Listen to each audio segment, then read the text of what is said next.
কিছুদিন আগে আমির হামদা এক জায়গায় ওয়াজ করছে যে মা খাদিজা এক ওয়াক্ত নামাজ পড়েনি, মা খাদিজা একটা রোজাও করেনি, মা খাদিজা একদিনও পর্দার মধ্যে ছিল না, মা খাদিজা হজও করেনি, একটা টাকা যাকাতও দেয়নি, তারপরও আল্লাহ তাআলা তাকে সালাম দিয়েছে, বেহেশতের মধ্যে আল্লাহ একটা ঘর বানিয়ে দিচ্ছে।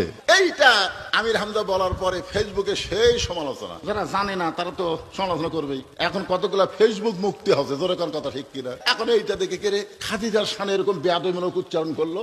আসলে মা খাদিজা কখন মারা গেছে আপনার তো জানা লাগবে। আল্লাহ রাসূল যে মেরাজ করেছেন, মেরাজ করার কিছুদিন আগে মা খাদিজা দুনিয়া থেকে বিদায় নিচ্ছে। তাহলে মা খাদিজা যখন বিদায় নিল তখন নবী নামাজই পায়নি, নামাজ পাইছে মেরাজের রজনীতে 5 ওয়াক্ত।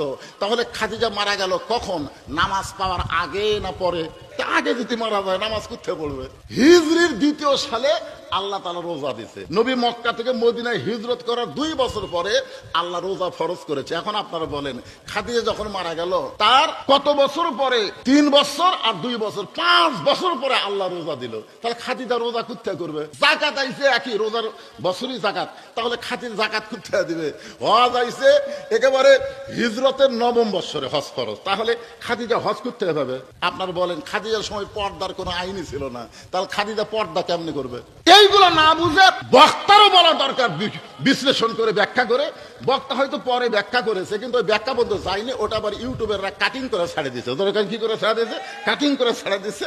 আর জনগণ ওরে বাবা রে,